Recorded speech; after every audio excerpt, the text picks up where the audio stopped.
Welcome to Pay-to-Play Impressions for Banjo-Kazooie. It's a game that's available on Nintendo 64, Xbox 360. It was remade for Xbox 360, and it's also possible to play it on Xbox One and Xbox Series consoles through backwards compatibility to Xbox 360. So there we are. Here's the game. The game is a 3D platformer, and it's pretty much the game's story is that you are playing a duo of a bird and a bear. Here's a bear, the bird is in the backpack, and you are trying to rescue the bear's little sister that got abducted by the witch, and we have to go through different worlds to do so.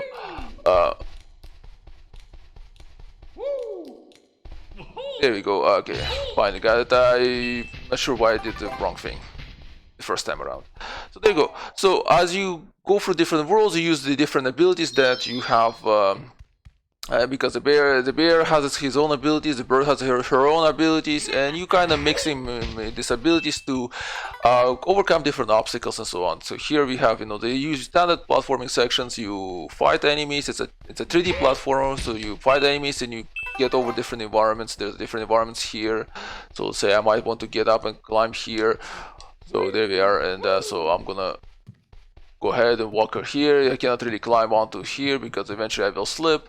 So that's pretty much kind of the platforming you'd be doing, different environments, different enemies, and of course there's also ability, like I said, using different abilities of the bird and the bear together to kind of deal with different problems. There's the different attacks that the bear and the bird can do, like they can jump together, or can do some kind of special jumps and so on.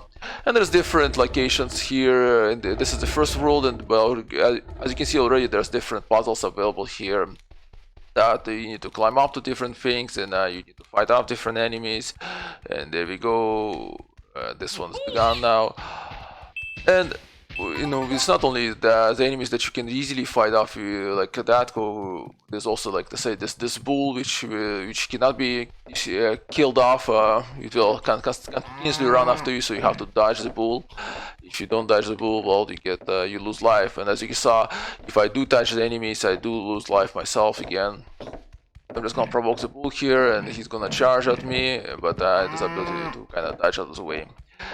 Okay, well, therefore, I'm not gonna stick around here. And then there's puzzles like this. Here's a gorilla that will throw oranges at me, and the idea is that you need to try to get the gorilla to throw orange at these tiles. Then it solves some kind of puzzle overall, and so on.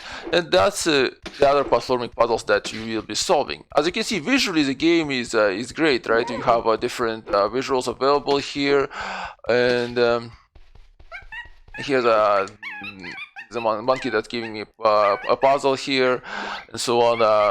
But I'm just gonna avoid this one down now because I did actually solve almost everything here in this first world. The reason I'm not playing this game further is because I'm just not a big fan of platformers. Actually, on this areas here, which you see like I'm sliding by here, there used to be notes, which are also kind of collectibles that I need to collect and further to advance. There's also puzzle pieces and so on. And let's get back to the visuals. Like I was saying, it's very colorful. The game is, colorful, nice, and everything that way. The only issue is that the newer consoles are not doing any graphical updates to the game, just making it run at a high resolution. That's all you're getting from here. But all the elements and everything are pretty well presented and pretty clear, so you know exactly what's going on.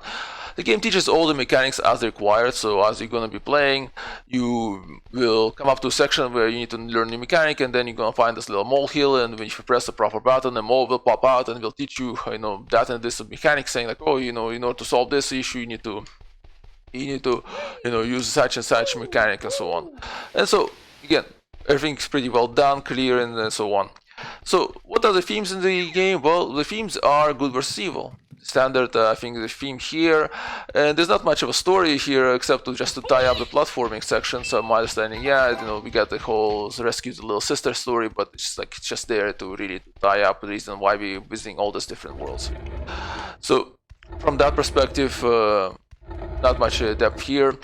When it comes to the actually what you're going to be doing in the game, well, you're going to be doing a lot of platforming. I can tell you that. Here's another mechanic I need to do, and I need to jump here. That's pretty much it. That's what you will be doing in the game, is you'll be platforming and so on. Overall, I think it's a good game. The only issue I do have is the fact that you cannot always control the camera the way you want to. It's not as free to look around. Like here, I can look around. I can see that there's a hidden thing here, there. But if let's say if I move out and I go into in this mode here, I cannot really look to see it, right? Cameras does not allow me to look properly to see that hidden secret there. So it's a bit annoying that way. Also, at one point I did forget the controls, and I tried to use the menu here. Over here there's the ability to look up the controls through the menu, but I just couldn't find what I needed easily. I had to just go back on the internet to find it.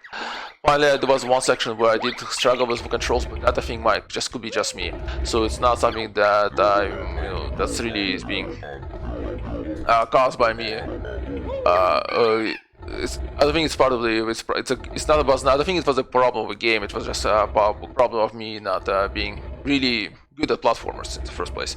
So that's that's what it is. That's the reason I'm not playing this game is because I'm just not a big fan of platformers. But overall, I think it's a good game. Overall, the visuals, the design, and everything of the game leads me to conclude that it's not a cool game. But it's still a good game again.